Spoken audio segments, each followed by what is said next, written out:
Okay, so good afternoon, everyone. Welcome to this NITheCS webinar. Today, we have invited Lea Lautenbacher. Lea is currently a PhD student at the University of Ulm, working with Martin Plenio and Susanna Huelga, that probably most of you know at least by name. And she's working on open quantum systems, quantum information, and has an interest in quantum thermodynamics as a resource for applications in quantum biology, as we just heard in the chat that we had before we started. But originally, Lea is from Brazil. She did her master's at the Federal, so I'm just looking at the Federal of Pernambuco in Brazil in 2021. And afterwards, she joined the research group at the University of Ulm. So, Lea, we are really very happy that you joined us this afternoon. And without further ado, you're welcome to share the screen and start the presentation. Yeah, and we set up this meeting as a meeting in Zoom technical speak, so that everybody has the right to ask questions at any time. And okay, perfect. If you agree, we can ask people to ask urgent questions during your talk. If yeah, you don't sure. we can, yeah, okay, then I think it's better. Yes. Perfect. Excellent. Thank you very much. Then Lea, over to you. Okay, just a second.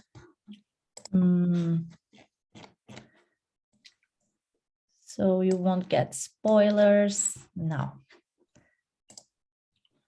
So I think you can see my screen, right? Let me just yes. Ah, perfect. Now it's excellent. Okay. Yeah. So perfect. you can all hear me well and see my screen. Okay, good. So thank you so much for the introduction, and thank you so much for the invitation. It's a pleasure to be here. So I'm Lea, I'm a PhD student in Germany, and I will talk today about a paper that I submitted last year in November. And so the title is Approximating Invertible Maps by Recovery Channels, Optimality in an Application to Non-Markovian Dynamics. So you can ask questions anytime you want. So the aim of this project is we wanted to investigate how and also if it is possible to reverse quantum dynamics. And in order to do that, we use the framework of recovery channels, and more specifically the Petz recovery channels. And let's begin. So this is just an overview of the presentation. We will talk about quantum maps, optimal paths for qubit channels, non-Markovian dynamics, and the conclusion. So we know that a quantum system is associated to a Hilbert space, and we call here D that the set is the set of all possible system states. And since here we are more interested in physically motivated scenarios, we are talking about completely positive and trace preserving maps that describe physical processes. So a completely positive and trace preserving map can be represented using the Krauss operators and the Krauss representation, where the keys must obey this condition in order to be trace preserving, because we know that a quantum system can be described by a positive and semi-definite operator with trace 1. And here, let's begin with some definitions that we need. So a map is called reversible if there exists another completely positive and trace preserving map that I call here lambda star, such that lambda star acting on lambda is capable to reverse this operation and gives me rho for all rho in the set D. So this is a reversible map, and we know that a unitary is reversible, and the reversible operation is basically U dagger. And we also know that a completely positive and trace preserving map is reversible if and only if it is a unitary map. And this is not complicated to show. This is quite easy. It goes straightforward. Another definition that we also need here is invertibility. So a map lambda is invertible if we have another map that is lambda minus 1. And I want to call your attention here because this lambda minus 1 is not necessarily completely positive and trace preserving. So this is basically a mathematical definition of an inverse, if we call the inverse of a transformation. So we know that the inverse acting on lambda will give me the identity. So I know that the inverse acting on lambda gives me rho for all rho in this set, in the complete set D. And of course, any unitary is also invertible. However, if we think about noisy channels, when I call noisy channels, any decoherence process, we know that they can have an inverse because I can calculate the mathematical inverse of a map, but not necessarily this map will be reversible. So there is a subtle difference here because reversible is I'm trying to reverse the physical process, but invert, when I call the inverse of a map, is basically the mathematical inverse of a map. So a noisy channel can be invertible, but not reversible. And another definition is the concept of recoverability. So a map lambda is recoverable if there exists another completely positive and trace preserving map that I call here lambda tilde, such that the action of lambda tilde on lambda can recover the state rho that was already evolved by lambda. But here, observe that this recovery map, lambda tilde, is acting on a subspace, not in the complete set D that we had before, that is the set of all possible states. But now I have some constraints to have a recovery map, and now I'm acting only on a subspace, not in the complete set D. So the reversibility condition holds only for a subset of D that we call here S, and S is in D.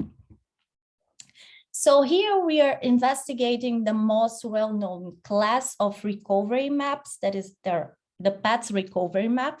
Yes, I think Vinayak has a question.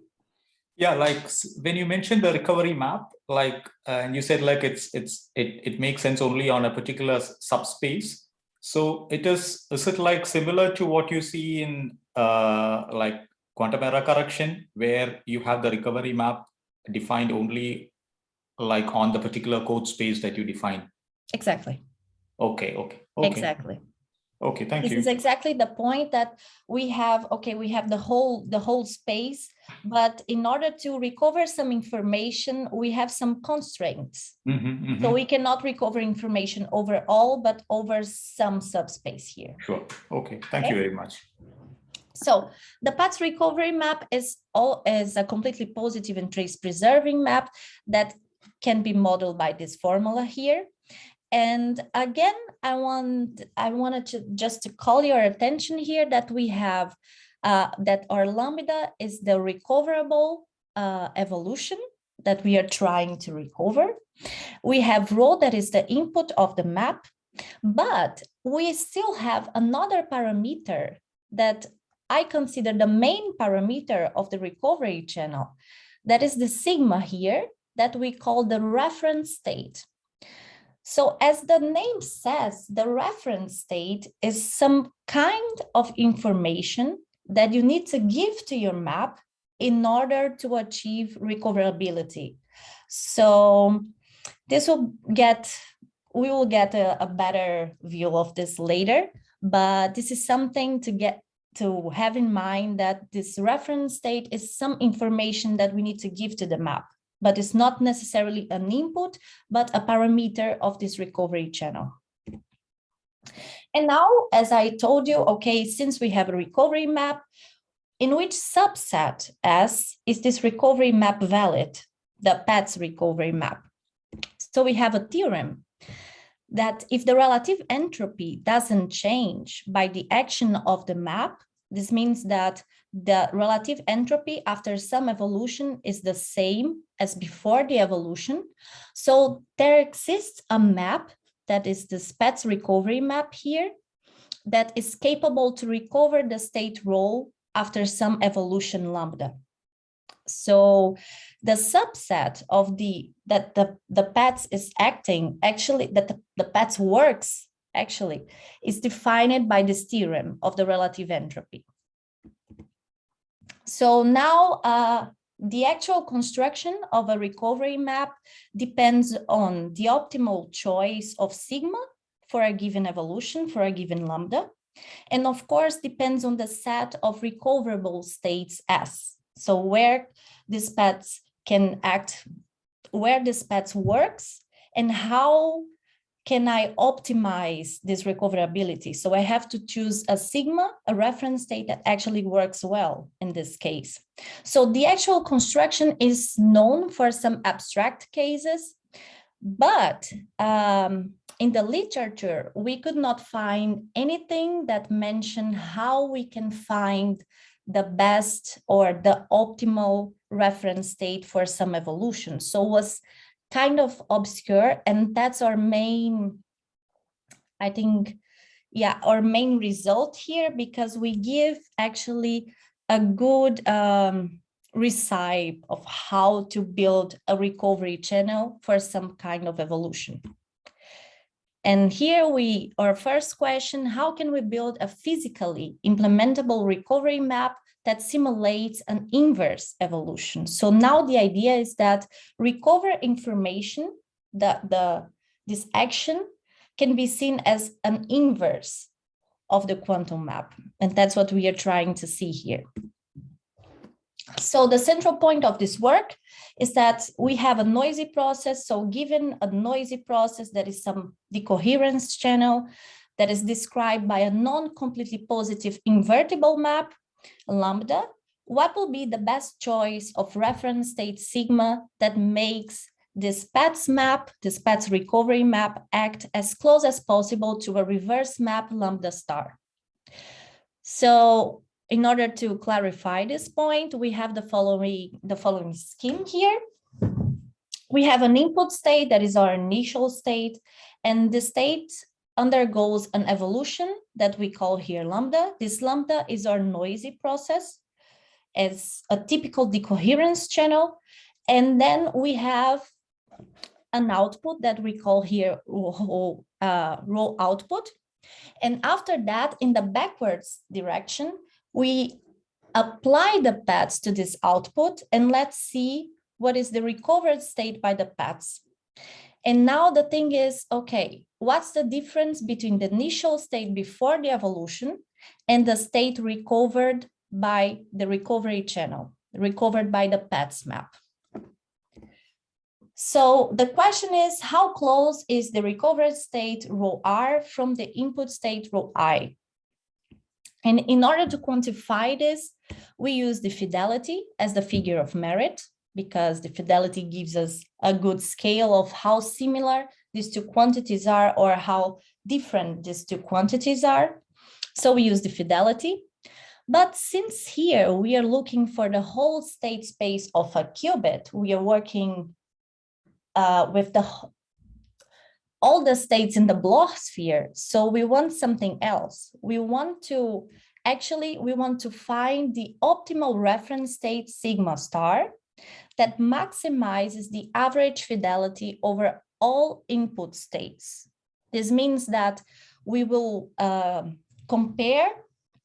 We have a set of input states that we took 10,000 input states. Of course, we made a statistical analysis how many states are needed to guarantee that this fidelity is actually a good measure. So we want to find now, when I say find the optimal reference state, is the same as find the optimal recovery channel. So let's see how can we maximize this fidelity and how this works for typical decoherence processes. So here we look for typical decoherence channels, and we analyze unital maps. As unital maps, we look, any question until now? Do you have any questions? I don't see any raised hands so far, Lea, but if there are, I will let you know immediately. But Okay, everybody perfect. is encouraged just to raise their hand and start asking the question at any time. We want Perfect. to keep it as interactive as possible. Yeah, thank you. Okay, thank you. So as I was saying, we start by analyzing unital maps. Let's typical decoherence processes. So we have the dephasing and the depolarizing. There are unital maps. This means that the action of the map in the maximally mixed state returns the maximally mixed state. This means that the center of the Bloch sphere, that is the maximally mixed state, remains there. So it's not changed at all by these maps. So we have the dephasing and the depolarizing. In the first case, I give here a geometrical representation of the dephasing. So this means that this map is actually contracting the Bloch sphere into an ellipsoid that, as long as I increase P, where this P is the noise strength of the map, I can contract even more this ellipsoid until it goes to this line that connects the north pole of the sphere and the south pole. So this is the fixed point for the dephasing evolution. And for the depolarizing channel, what happens is that I'm just contracting the Bloch sphere into an ellipsoid that goes to the maximally mixed state, that goes to the center of the Bloch sphere. So as I told you, this P is my noise parameter. So it gives me the strength of the map, where P equals 0. I have no noise, so the map is not doing anything. And for P equals 1, I have maximal noise. So I have maximal depolarizing or maximal dephasing. So this means that for P equals 1, my final state for the dephasing is this line that connects the north pole and the south pole of the Bloch sphere. And for the depolarizing, it's just a point that is the maximally mixed state. And we also analyze non-unital maps. So non-unital maps, they don't preserve the maximally mixed state. So this means that the map acting on the maximally mixed state translates the maximally mixed state is not there anymore. So we look for the amplitude damping channel, where it's basically, okay, you can think of a two-level decaying atom and spontaneous emission. And at the end, you go to the ground state, that is the north pole of the Bloch sphere. So the amplitude damping channel can be modeled as this formula here with these Krauss operators. And again, we have the noise strength going from 0 to 1, 0, no noise, and 1, I have maximal noise. That means the maximal amplitude damping. And my final state is the ground state. It's just a point in the north of the Bloch sphere. Okay. So now I have another question. So fixed a noise strength P, what is the optimal recovery channel for such noisy models? So given this, as I show you this geometrical representation, we have like a click.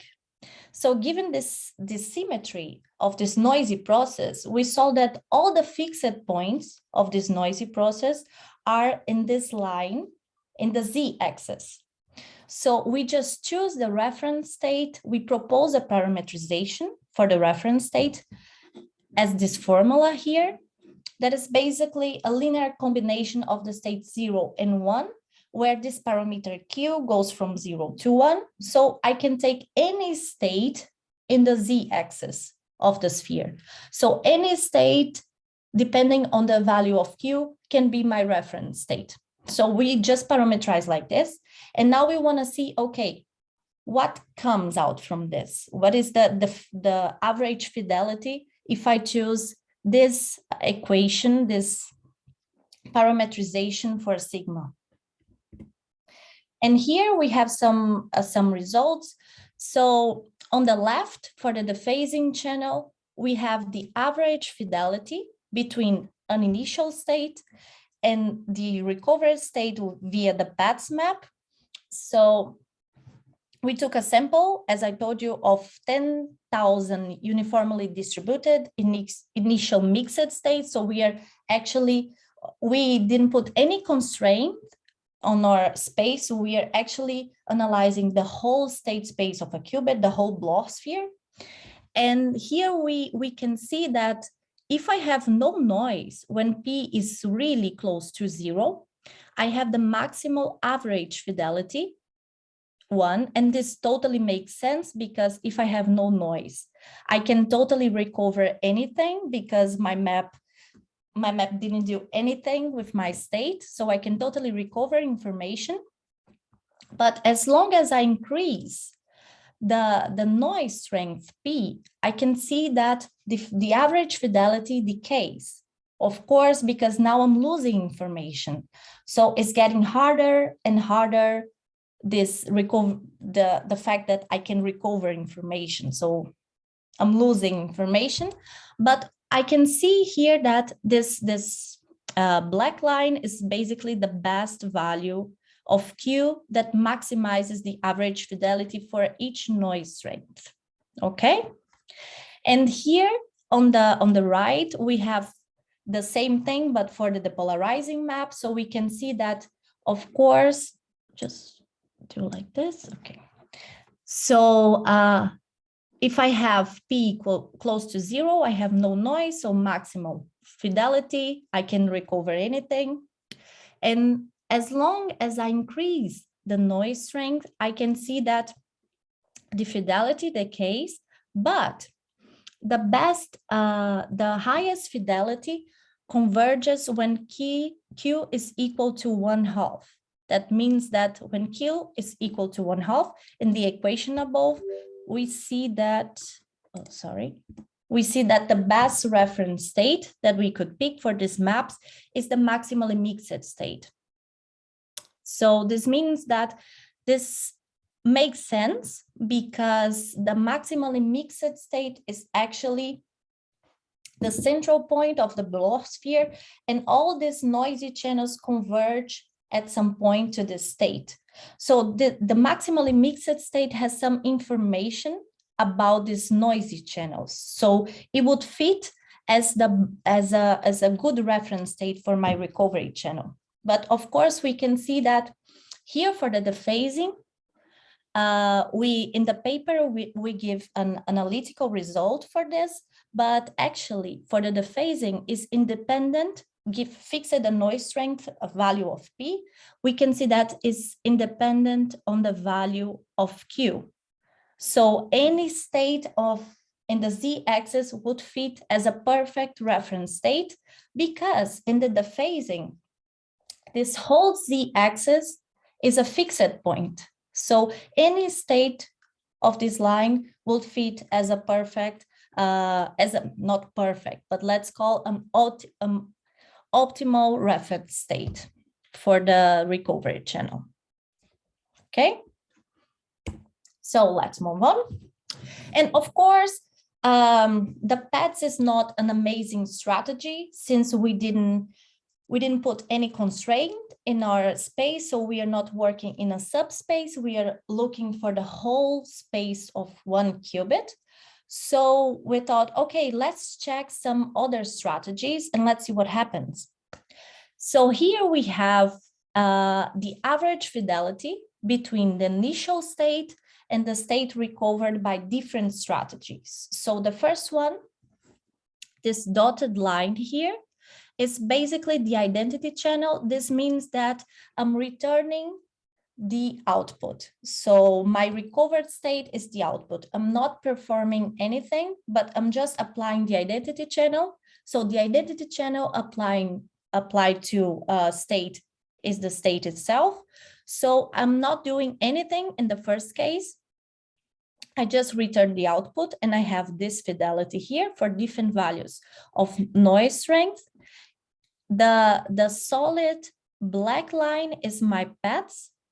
So this means that the Petz is not working so good because if I don't do anything, I have a higher fidelity, average fidelity, than using the recovery map. And this other strategy here is just, okay, just let's return the maximally mixed state. Just, okay, return every time the maximally mixed state, and let's see what is the fidelity. And we saw that is around 0.8 here, but in the limit of maximal noise, the Petz and the identity channel, they converge here around 0.86. And on the right, we can see that for the polarizing, a similar behavior. The only difference is that now all three strategies converge to a value that is lower than for the dephasing, around 0.8. And this can be analytically verified and calculated because we chose as the optimal reference state, the maximally mixed state. So if you put the maximally mixed state on the Petz formula for unital maps, we discovered that actually the Petz using this reference state is basically the trace dual acting on a state. But for the phasing and the polarizing, the trace dual is the map itself. So actually, the Petz is not only not recovering, but is actually applying the noisy channel again. So it's not a good strategy here to recover information or to recover your state, at least not for the whole state space of a qubit. And we did the same analysis for the non-unital map for the amplitude damping channel. But for the amplitude damping, the choice of the reference state is not so obvious.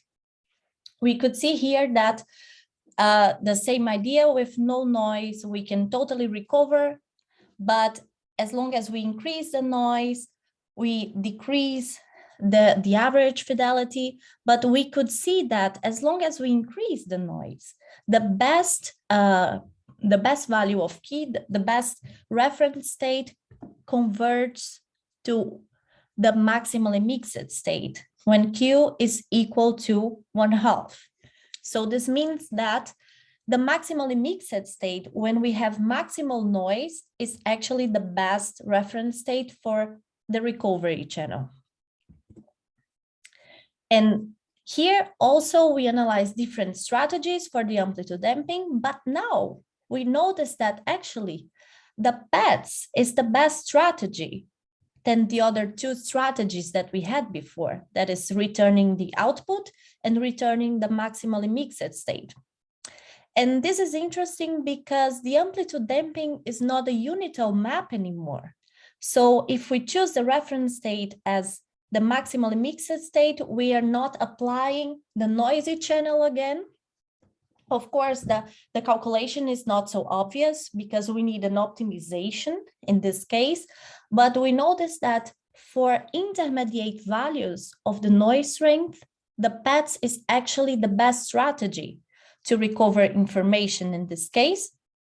And well, this was our first main results with the Petz. So I'm just making some remarks here.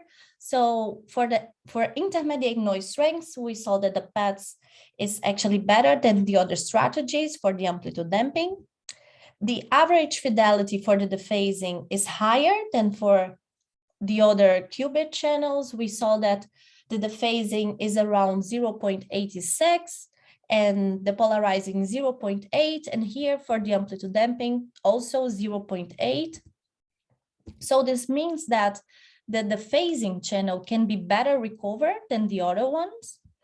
And this happens due to the symmetry of the dephasing process, because as I told you, for the dephasing, when we have maximal noise, we still have infinite states, infinite fixed points, because we have the whole z-axis. So this means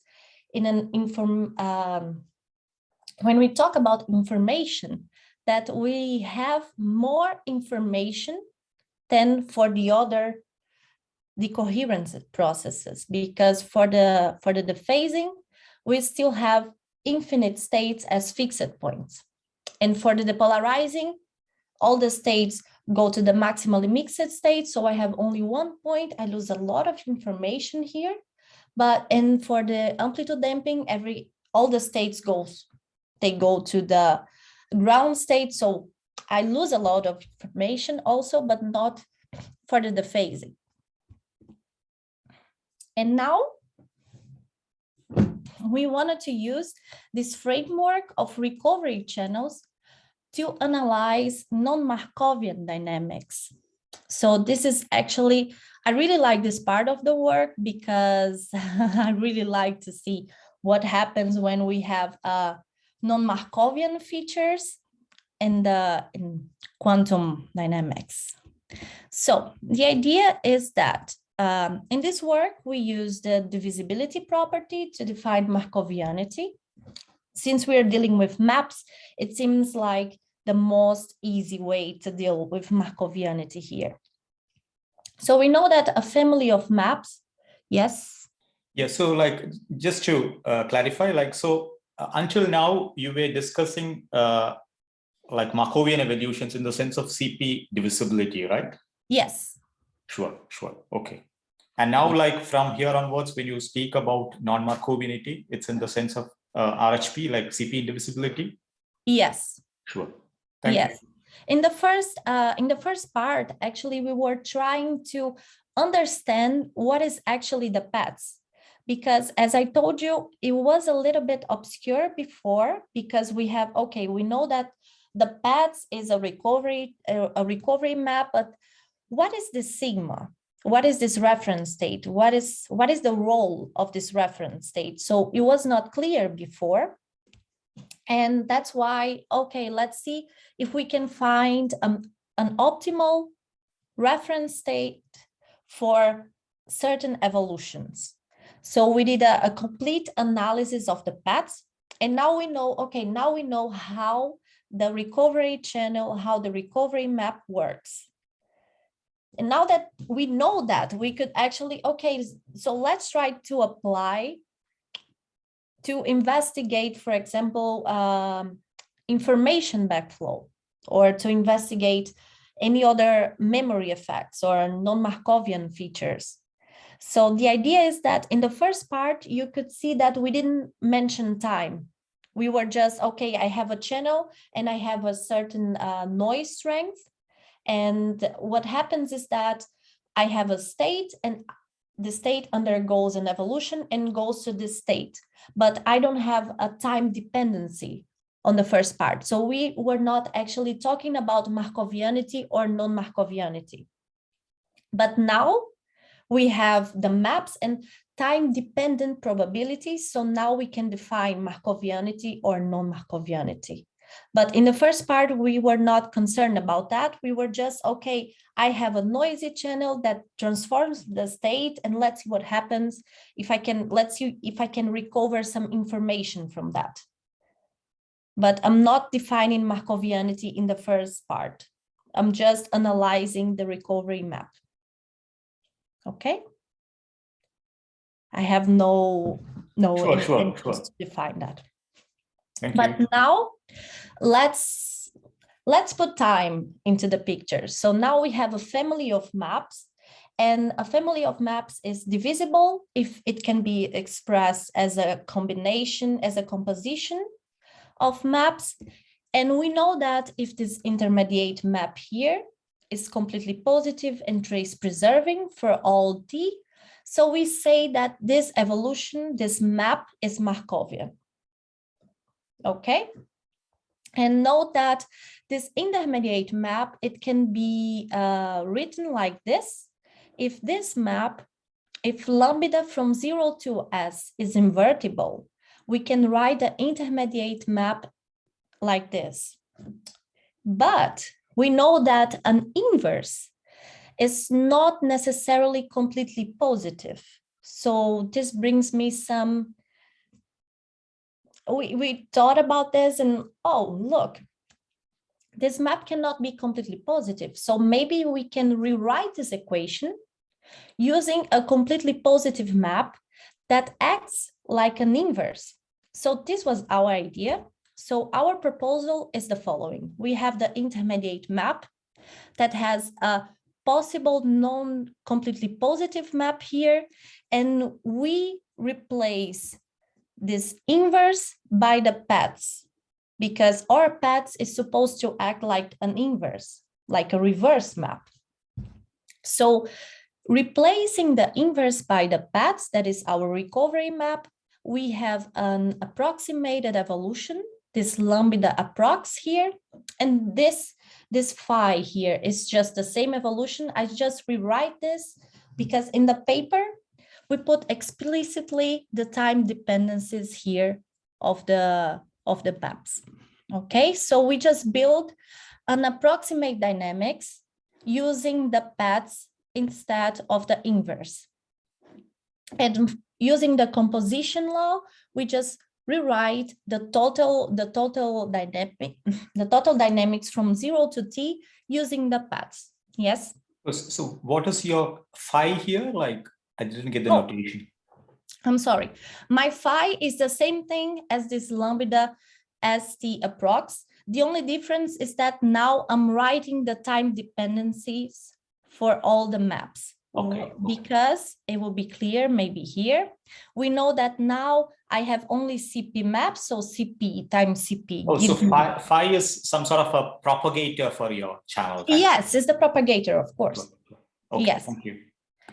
So I just rewrite this lambda TS approx as this phi, because I wanted to show you that we have a time dependency here that is quite crucial for our thing, because we can build an approximate dynamics that is CP by construction. However, it's not CP divisible. So even if we replace the inverse by a completely positive map here, we still have non-Markovianity. Because at the beginning, our idea was like, okay, maybe using the recovery maps since it's a completely positive and trace preserving map, we can try to simulate a non-Markovian dynamics by a Markovian one. And let's check how they are different or similar at some time intervals. Let's see what happens. But actually, we found out that we still have a time dependency here on the initial time. So you can see that now my propagator, my intermediate map, still have a time dependency on the initial time. So that's why my map is not CP divisible. So I can build an approximate evolution that is completely positive, of course, but not CP divisible. So that's, I don't have a Markovian evolution. I still have a non-Markovian evolution, but an approximated one. So, and we analyze here what happens with that. So we make a connection with what we did before. So we analyzed two dephasing models, but now non-Markovian dephasing models. So you can notice that our noise strength that at the beginning was just P, now is time dependent. So now is a function. So I have P as a function of T. And this probability, okay, so you can ask me how do I know that this evolution will be non-Markovian? So we build this time-dependent probability, so they are fully characterized in terms of the local Lindblad generator with negative decay rates. So we have a Lindblad equation with positive rates, so we have a Markovian evolution, positive decay rates, and now we chose, okay, let's choose negative decay rates, and let's build a non-Markovian evolution for qubit channels. So here we use the dephasing, but we build the time-dependent probabilities in order to be non-Markovian.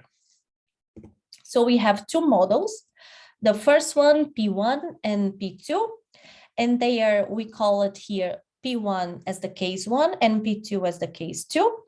And I have here just to give an idea of the behavior of these probabilities. So the first one, the case one, is a function that oscillates but goes from 0 to 1. So if we think about a state undergoing this evolution, so we have initial state that goes to the maximally dephased state here when p is equal to 1, and then stays here a little bit and then goes to the initial state.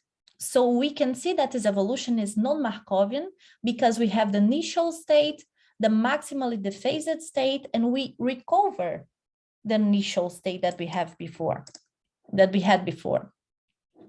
This is our first case, and our second case, or second time-dependent probability, does the following. So we have the initial state, and we go to the maximally dephased state, and then we return to an intermediate state that is not the one that we had at the beginning here, and then goes again to the maximally dephased state and then returns. But notice that this state, this intermediate state, is getting closer and closer to the dephased state. So for omega t going to infinity, we have the maximally dephased state here. So that's the idea of these two cases. And now we wanted to investigate what happens with the information backflow, comparing the original non-Markovian dynamics that we have and the approximated dynamics, but this approximated one, we use the recovery channel as I showed you before. So as a witness of the information backflow, we analyze the distinguishability, we compute the distinguishability between two states. And we know that for Markovian dynamics, the distinguishability is actually monotonically decreasing in time. So it just decreases. The distinguishability between two states is always for a t greater than the t before is always smaller. And here we can see what happens. So in the first case, for the case one, for the first model of the phasing with the first probability, we have the original dynamics, this dashed line, and the approximated dynamics, this solid line here. And we can see that indeed I have a different dynamics, but the distinguishability decays faster for my approximated dynamics, and this is okay. But we can see that we just need to wait a little bit longer than the original one, but we recover the information backflow. So okay, we already knew that this is not a non-Markovian dynamics. We will have some revivals. We will have an information backflow. But we can see that actually non-Markovian effects here were attenuated using the approximated dynamics. And the same for the case two. So we have the original one here, we have the revival, we have information backflow, and the approximated one, that is the solid line, we can see that we have some revivals. Of course, we recover less information backflow here. We have less information backflow, but we still have, and this is okay because we still have a non-Markovian dynamics. And oh, I'm sorry, I forgot to mention here that we took the distinguishability between two states, two orthogonal states. So we are looking for qubits. So I just took plus and minus. And these are optimal states because they give me the maximal information backflow, the maximal distinguishability. So this is okay. They are optimal states in this case. And we can see that indeed we have non-Markovian effects attenuated using this approximated dynamics. And now, in order to have a state-independent comparison between the dynamics, so we just compare the dynamics directly. So we just compute the trace norm of the Choi matrix of the evolution. So the approximated one and the original one. So we call it here just the choice distance. And we opted to use this measure because we don't need any optimization to do that. And also because the choice matrix is widely used to quantify the degree of positiveness of the map. So we can see if the map is positive or not. And if the choice matrix is positive, we say that the map is completely positive. So it's quite a good, gives me a good idea of what's happening with my evolution. So we compute this distance and we saw the following. Just a moment, let me have some water. We saw that for the case 1, for the first probability, we have this behavior for the distance between the evolutions. So for some time intervals, they are quite similar. So the distance is 0 between the approximated one and the original one. And the same happens for the case 2, but in a more oscillatory behavior, I have a lot of zeros here. But we can see that if you remember, the first probability is a little bit, I call it drastical because it goes to the maximally mixed, the maximally dephased state. So it's a maximal noise and stays there for a considerable amount of time and then decays really fast. So that's why we can see that the distance is actually maximal here for some point.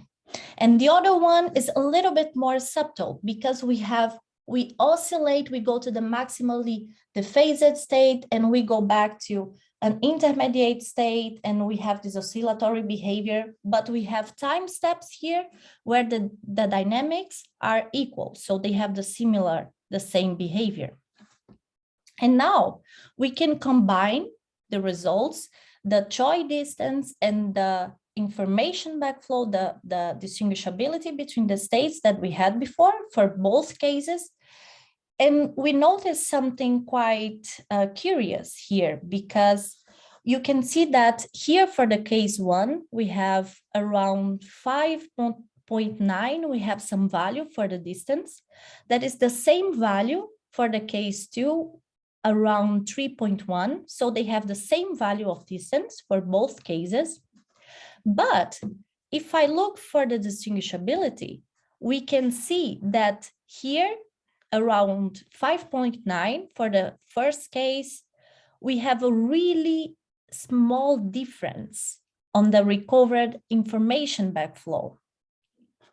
But in case 2, for the same distance between the dynamics, we have a really high difference between the information backflow of the original dynamics and the approximated one.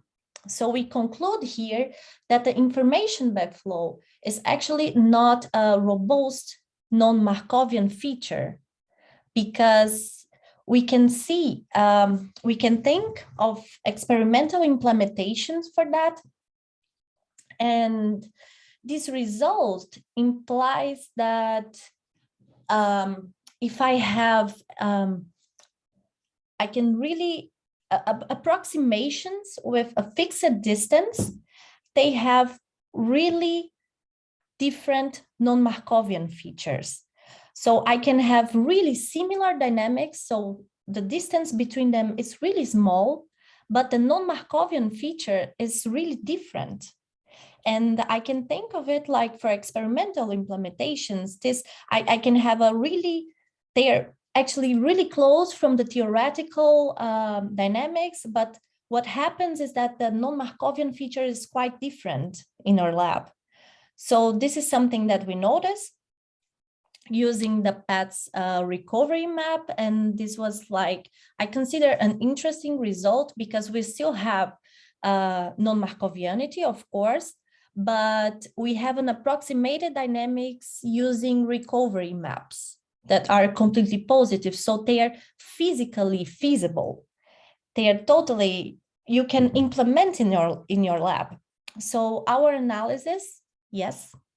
Yeah, so sorry to interrupt. Like in the context of non-Markovian dynamics, like did you also check sort of non-unital case as well? Because usually the distinguishability criterion, or the for in the case of non-unital non-Markovianity, this distinguishability criterion doesn't actually pick the thing, right? Yes, okay. This is a good question. Yes, we checked. And at the end, I confess that I don't remember if we got into this point. But the thing is that the analysis of the distinguishability and the Choi distance was the same. But I really don't remember. We did this for the amplitude damping channel. And I don't remember if we have the same case for the backflow of information.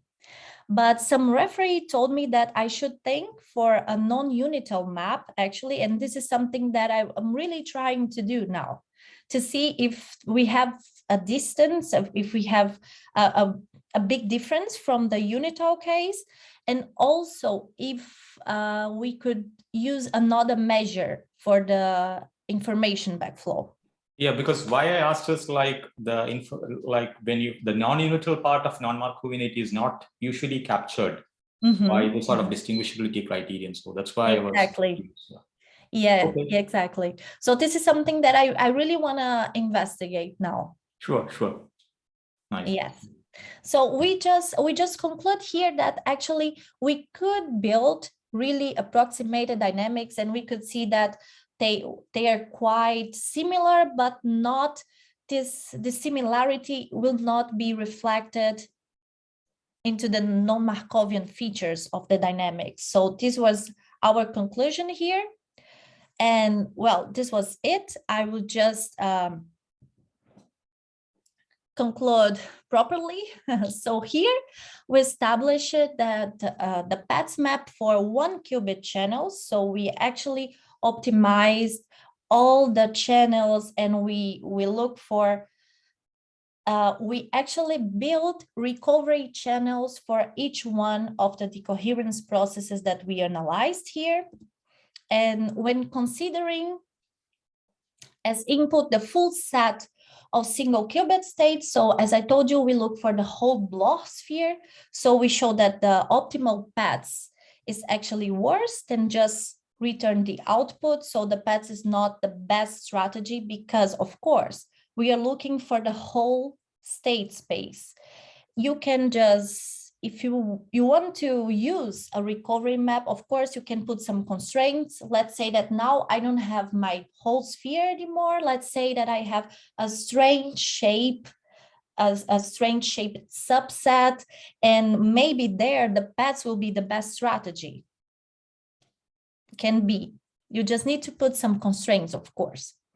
And of course, the Petz recovery map was also explored in the context of non-Markovian evolutions. The approximated evolution, we saw that still has a backflow of information, but it was a little bit attenuated.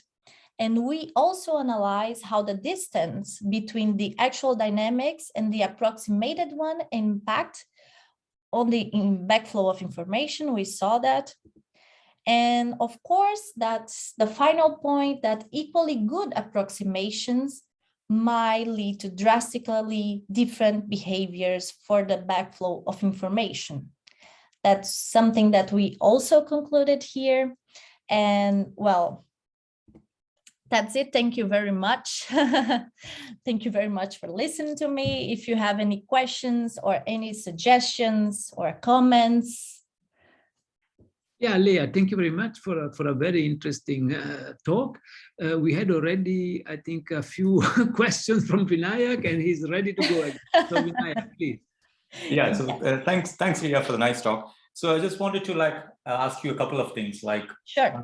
Could you say something on non-invertible maps? For instance, if the inverse is not defined, Oh yeah, good, sure. Okay, let me. Yeah, this will be just a little bit complicated. I can do that. Good. Okay. I don't think it will be amazing because I cannot write here, but the idea is that based on this noise strength here, if we have, for example, as I show you, for p equals 0, we have no noise. But if we go to the drastical case when p is equal to 1, we cannot invert the map anymore. So as far as we go further with this noise strength, we approximated ourselves to the non-invertible limit. Yeah, but like what I was asking is like, if the intermediate map, like when you, in the case of non-Markovian, so if the intermediate map is non-invertible, so that means, for instance, you have like singularities. So if you have singular points in the map, so in those situations, like how would, like, could you still use the strategy of the Petz recovery or? Just a second. You mean like the... Yes. Because now here you see like this lambda S0 inverse is actually defined, right? For instance, if that inverse is not defined, like you cannot define, you cannot define a proper mathematical inverse. So then the map is non-invertible, right? Oh yeah, you're right. Yeah. I'm not sure if we could use that, because indeed, for us to write this equation here, we have to assume that this lambda S0 has an inverse. Yeah, no, that's perfect. No, why I asked is like, if you have maps which are non-invertible, so in those situations, like, could you still use the sort of like prescription, or like, do you know something about that, or have you already looked into that? Yes, I'm not looking into that yet, but this is a good point. But when you say like invertible, you mean that I cannot even find a mathematical inverse? Yeah, because maybe you'll have to do a sort of Moore-Penrose pseudo inverse or something like that. Because why I asked is like, then there are like singular points, for instance, at certain times where like, oh yeah, interesting, just blow out, right? Or like in some sense, the decay rates in the time local equation, they go to infinity. So, I know what you mean. Yeah. No, it's fine. And the second question, what I have is like now that this is sort of like, even though you put in time, like this is not a continuous in time like procedure, right? Like, so can this prescription cannot be like extrapolated to a continuous in time situation? Like, why could not be? Okay. The continuous time? Yeah. Yeah, no, I'm asking you, why could not be? No, I'm asking like whether like you have actually looked into that, like if you have a proper Lindblad dynamics and then like, oh yes, no, I totally, I have. Can you do a Petz recovery like in continuous time kind of thing? Yes. Like, sure. Okay. Yes. Okay, thank you very much. Now I'm still thinking on the singular points. Now it's still in my head. Because yeah, sure. No, we can discuss it later. I'm thinking like, if I have, you mean like if I have non-bijective dynamics, yes, right? Yes, exactly. Yes. I don't know. I think will be like the same, the physical approach. Let's approximate here and then we take it back later. Sure. I have no idea. But still, no. Like the other point is like whether the singularities itself would have some sort of a role to play, like. Yeah, I don't know, but this will be interesting to look at. And also something that I didn't mention, but because we analyze different strategies to recover, but if we increase the dimension, I'm here just looking for qubits, but if I increase the dimension, the fidelity actually decays a lot. And maybe the fidelity, I mean, like, okay, now I'm returning the output. So this decays with the dimension, and maybe the paths could be better, could actually be the best strategy. But this is something that I didn't investigate it yet. And this is something that I really wanted to do because I think like now that you've considered the Pauli case, perhaps the generalized Pauli case with D+1 like channels could be a nice strategy to look into, seems. Yeah, this is something that that should be done, like higher dimensions. How is the behavior, right? Because of course we talk about qubits because everybody knows how to play with qubits and it's easier, it's the beginning. But yeah, in higher dimensions, I think we cannot expect anything. It will be something completely different. Yeah, but I think generalized probably should be could be handled much more efficiently, as opposed to Yeah, interesting. Interesting. Yeah, thank you so much, Vinayak. Maybe this could be the beginning of a collaboration. Could be the beginning. Yeah, definitely. No, that's very interesting. But Lea, sorry, can I ask a stupid question? Sure. A few times you mentioned experimental implementation or verification. Do you have some particular quantum optical system in mind? Because I see in the audience there are a few experimental quantum optical people. So I should not answer that because I'm not good in experiment. I was just curious if you have already some system. No, this is actually just an idea because the Petz is not.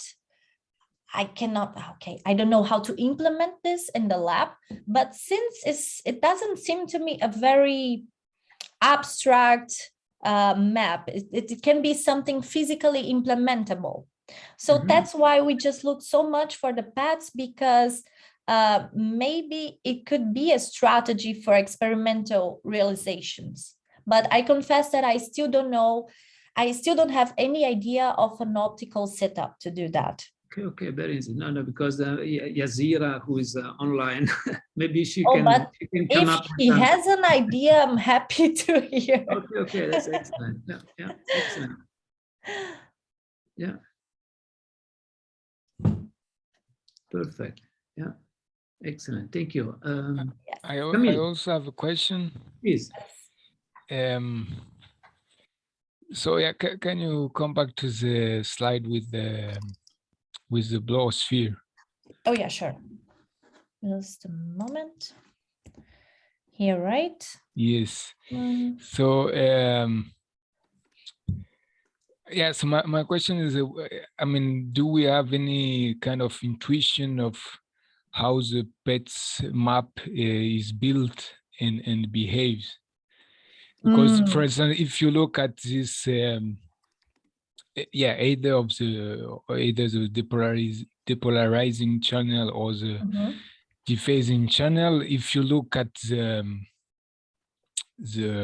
evolution from a geometric perspective, it's easy to, if you want to go back in time, if you watch the pictures, what was the state I don't know, an instant of time before, you just inflate back the sphere and you say, yes, my state, the ensemble of the state was this one. So it looks like, at least for this simple situation, you could build geometrically a recovery map. So I don't know if it's what the Petz channel is doing or the Petz map is doing or not, and maybe this geometric recovery map would be better, or I don't know. Yeah. Well, I don't know, but I think it's really complicated to think about a geometrical representation because the Petz is a completely positive map. And when we talk about inflating, it's not a physical process anymore. So I don't think that what the Petz is doing is like inflating and going back to this state, you know? It's just, I think it's some idea of, let's guess what is our best shot, giving some information that you give us that is in the reference state. So I have dephasing, and I say to you, okay, so use this state as the reference state, and maybe you can recover your state, the state that you have before the evolution.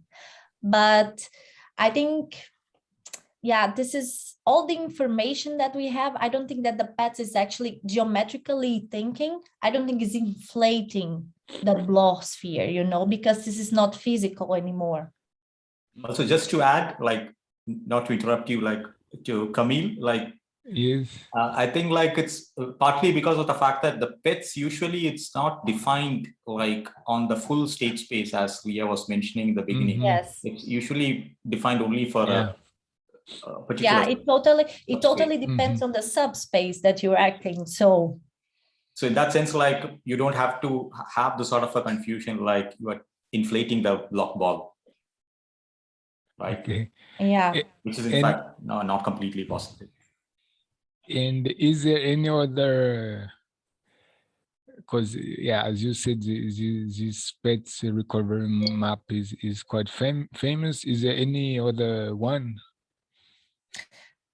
I confess that no. Yeah, people. I look a lot into this, but I could not find any map that, okay, by name it's a famous one. No, but everybody always use the Petz map. And I'm not, this is actually a good question that I really don't know why. But it's the only one that I could find, and I asked this question.